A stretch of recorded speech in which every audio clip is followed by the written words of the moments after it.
What treat does Spider-Man get Black Cat when they're done fighting crime? A ice cream cone.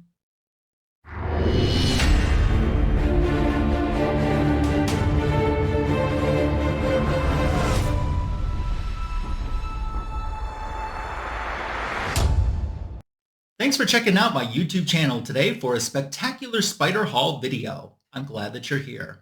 I've added so many Peter Parker Spectacular Spider-Man comic books to my collection that I've broken them up into Spectacular Spider Haul videos, sharing one each month. When we left off last month, we were at Peter Parker Spectacular Spider-Man number 55. Then, as I showed you on Comic Book Editions Volume 138, I was able to go back and add in some very early Peter Parker Spectacular Spider-Man issues that predated me starting the Spider Haul, and now I have issue 1 through 55 consecutively. There's a little bit of a gap in my collection now. I have issue 64, I have issue 67, 69, which was an A-OK from Comics for Thomas, and issue number 70. That means we'll begin today's Spectacular Spider Haul with issue number 71. This comic book, I think if it was published today, would be very controversial. This didn't so much feel like a comic book to me, but more of a pamphlet. This is an anti-gun book, and definitely this is not the place to debate gun laws or your views on gun owning. But this comic book really feels like, you remember in the 70s or 80s, they would have like, it's a special edition of whatever episode you were watching on TV. This feels like a special edition of Peter Parker, the Spectacular Spider-Man. It does have a pretty awesome John Romita Jr. cover, though. I'll say that. All of the statistics that they share in this book, which they share quite a few, are 1980-1981 statistics. This book coming out at the beginning of 1982. I also wondered, too, because Roger Stern was writing the books when I left off, and I've been just gushing about how much I've been enjoying these books, and I thought, okay, we're fast forwarding about a year and a half or so. Am I still going to be enjoying these? There's going to be a new writer on these. Am I still going to enjoy these? Bill Mantlo, hopefully I pronounced his last name correctly. He's writing all of the books that I believe I'm sharing in today's video. This one was not my favorite, outside of this awesome cover. But he ends up redeeming himself. And, there were a few books in the previous Spectacular Spider Hauls that I'd say, yeah, this one just kind of didn't do it for me. But overall, I've really enjoyed the run that I've picked up and have been reading, and feel so lucky to not have missed out on enjoying these books, because even all these decades later, I still feel that they live up. So this is issue number 71. 72 and 73 I have in my collection. They came from a Comic Jabroni mystery box, which is a very early video that you can find on my YouTube channel too. That takes us to issue number 74. So very intriguing cover. Debra Whitman, who we see spotlighted on this cover, is a character that I really didn't remember a whole lot of until I picked up these comic book run recently and started seeing this character. And she's an intriguing character. This is kind of the finale, as it says, of the Debra Whitman saga. I really don't remember that. It certainly doesn't have the staying power or being as memorable as like a Dark Phoenix saga or something like that. This story, however, is very good. While I'm talking about Debra Whitman, though, one thing that I've been wondering since the very beginning, and I think it's especially evident on this cover right here, I'm like, who does she look like? Who does Debra Whitman look like? She looks like somebody, and I'm trying to place it, and finally I did place who I think she looks like. I think she looks like Emily Rikards, the actress. And if you're wondering how you know that name, Emily played Felicity Smoak on the Arrow TV show. Doesn't she look like Felicity Smoak? That's what I think. So we get a lot of backstory in here. The character Debra kind of thinks that Peter Parker is Spider-Man, and then she's seeing a therapist, and the therapist wants him to dress up like Spider-Man to shock her out of it. He doesn't want to do it. Then he finally agrees to tell her he is Spider-Man. She doesn't believe him. Classic soap opera storyline. And while all this is going on too, they're setting up future story arcs, including a weapon that some mysterious person has stolen from the Kingpin. Debra Whitman, eventually they write her out in this issue too, and she's gone. And at the end, we get the reveal of who this person is that stole this weapon from the Kingpin that Doc Ock has been wanting, among other supervillains, and it turns out to be Black Cat. So Black Cat, I think it had been almost a year between her previous appearance, which was in an ASM comic book. I think it's 227, if I remember correctly. That's a book I don't have, but I need to get. I really like Black Cat. I like the Spider-Man Black Cat dynamic too.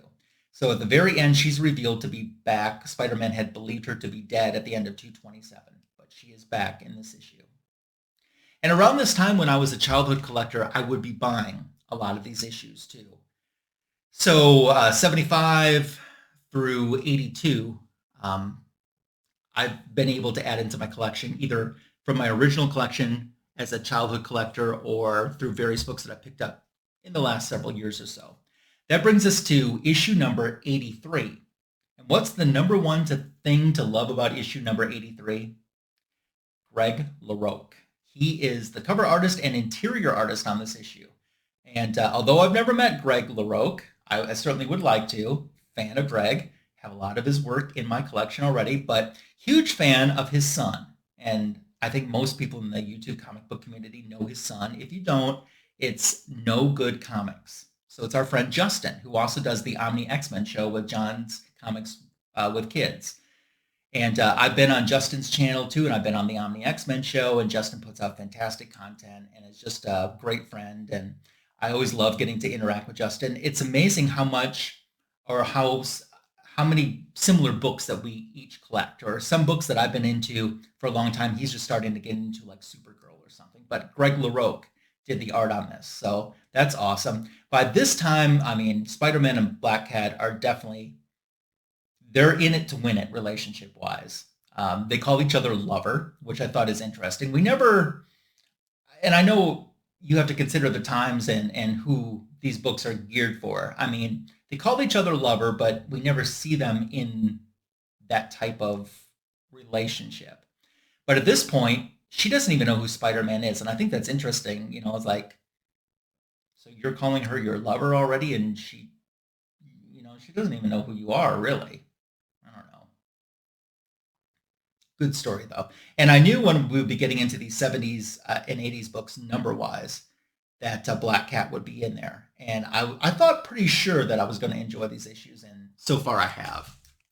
So issue 84 kind of picks up on the big craze at the time, which was video games. And we kind of have like a knockoff, I think it's a Sackman of Pacman here on the back cover. Spider-Man's in an arcade. So essentially in this issue, a politician, his baby has been stolen, and the guy, while he is upset that the baby's been stolen, tries to use that to create political sympathy to help his re-election campaign or his election campaign or something too. That's kind of what this one issue storyline's about. And some of the big baddies or people who have information on where this baby went, you know, they have an arcade as a front for the illegal activities that are really going on in this business. So that's kind of what brings Spider-Man there. Of course, my brief, I haven't had a gaming system since this era. So my last gaming system was the Atari 2600. I saved up by selling greeting cards door to door in this little small town that I grew up in. I think I got $1 per box, and I had to get enough money to get the gaming system. And then I wanted the Pac-Man, or was it Ms. Pac? I think it came with Pac-Man, and then I wanted to buy Ms. Pac-Man because I liked the puzzles better. And that was like a $79 game, which, you know, back then, that was very expensive. But that's how I got my gaming system. And I haven't gotten a gaming upgrade system since. So I'm old school, but I think you know that already. Good story, though. 84 was a book I had in my collection. Then we jumped to issue 85. Hobgoblin was a very big and mysterious character at this time in Spider-Man, in Amazing Spider-Man and Peter Parker, the Spectacular Spider-Man. I think he was a fan favorite very early on from his creation. And there was a lot of mystery with him too. So a Hobgoblin issue was usually pretty much guaranteed to be a good issue. So in issue 85 here, one thing that I found extremely interesting is Black Cat reveals to Spider-Man that she actually doesn't have powers. That, you know, if you might remember from her earlier appearances, supposedly she had this type of power where if you cross a black cat, it's bad luck. Well, she could create bad luck to happen. But in this issue, she reveals that all of that was staged and it was a gimmick that she did because she knew these locations and she was able to rig stuff to happen to make people think that she had powers, but she truly didn't have powers. And I thought, I don't know how I feel about that. I see what they're doing in this, though, as I keep reading this series, how they're setting up a future storyline. But this also explains some of the injuries she got and some of the issues that I already had in my collection that I'm not covering today during Doc Ock War. So she ended up in the hospital. But I'm like, I don't know how I feel about this. And I'll touch base with this in just a minute again. I'll kind of revisit this theme in just a minute again. But right now, as we move on to issue number 87, first of all, I have to say, spider butt. So 87, Peter Parker reveals his identity to Black Cat, and I love the fact that she's kind of disgusted. She doesn't like Peter Parker. So that's a new thing, In the past, Peter Parker always had the relationships, and it was him being Spider-Man that complicated things. Well, him being Peter Parker is what's complicating this relationship now. There's a couple nods to DC Comics here as he takes her back to his apartment. She's like, she expected him to live in a spider cave or a fortress of Spidertude. And she's quite disappointed with what she finds. I'm surprised that she didn't just say, I don't like where you live, you move in with me. That kind of surprised me on that. He reveals himself, takes the mask off, and it upsets her. She's like, put it back on. Spider-Man's a man of mystery, and that's what she loves. And she kind of bolts on him, actually. Good issue, though, and a great cover. I think the first time I was ever aware of this cover, I can't say it's the first time I was ever aware of it, but in the last few years as an adult collector, when I was reintroduced to this cover, might be a better way to say it, was on an episode of Comic Gories. Someone played this on Comic Gories, and I thought, oh, that looks like an amazing cover. I need to get this issue. And the writing was just as good as the cover, so much so that I ended up making it the thumbnail for this video. Issue number 88 is back. That's up next in our Spider Hall here. And we have kind of the dynamics between, Black Cat not being powered and Spider-Man being powered. He wants to protect her. He doesn't want her to end up back in the hospital again. And she feels that she needs to hold her own or prove that she can do it. And there's a little bit, that's a little bit of the rift that they're having in their relationship at this time. These stories are really good, very well written, though, and I enjoy them. So by the time we get to the end of this issue, Black Cat decides she needs to obtain superpowers so she can stand her own. And see, once again here, supposedly we have a character now that didn't have superpowers, but she was pretty much able to hold her own for a while, especially in some fights with some thugs and stuff. Now, a super criminal or super villain, she wasn't doing that good at, so she's going to look for some powers. And that's what happens in the next issue, which is issue number 89. So she ends up going to the Avengers mansion to see if they can help her. She ends up talking to the Fantastic Four, which is why you see all these floating covers on there. And then finally, this mysterious figure is able, he approaches her. He says, I understand that you need powers. I think I can grant you what you need. They find out that some people have these dormant, I'm probably not explaining this correctly, but like dormant cell activity that they can mutate or advance so much so to bring powers out in them. And she had these powers all along. So the powers that she ends up getting back is the same power that she had before, which is the Black Cat probability, where she can make bad things happen. And essentially she has the good luck and the people that try to attack her don't. So it's the exact same powers that she had before that they were saying that she never truly had, but now she has them back again. But I understand the entire reason that they're wanting to do this is because it's Kingpin who's given her these powers, and now she's in debt to Kingpin. They do make a deal that she can't, when Kingpin goes to call on her for whatever he needs done, that she can't, it can't be for her to end up in battle essentially against Spider-Man. So, but if he needs something done or something committed, she's going to have to be the one to do it. And she wrestles with, do I tell him? Do I not tell him? And a lot of that stuff is talked about in issue number 90, which I got as an AOK from Comic Food 2814. I showed that in my Comic Book Editions Volume 137 video when Comic Fu and I got to hang out in person together. So that's why I'm not showing it now. But I finally had the chance to read it. At the time that I was sharing that on my video, I didn't have the chance to read it, but now I finally read the book. Oh, I also should add, too, jumping back to this book real fast, that at the end, Spider-Man gets snatched away for the beginning of Secret Wars, with that mysterious dome or whatever it is that appears in Central Park.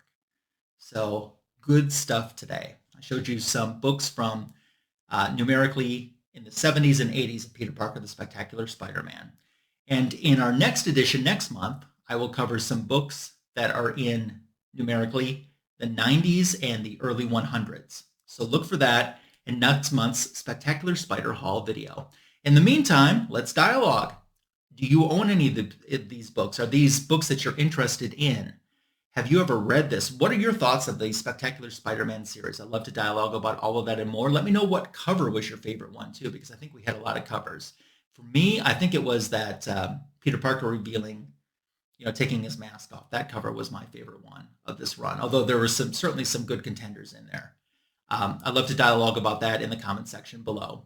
Thank you for your support on my YouTube channel.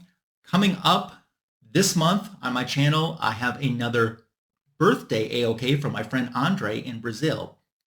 Last year, I shared with you on my birthday a video of some stuff that he AOK'd me, and I guess history does repeat itself because that's what's coming up again later on my channel this month. So be looking for that. In the meantime, I hope you have a fantastic rest of your day, and thanks for watching this video. Take care.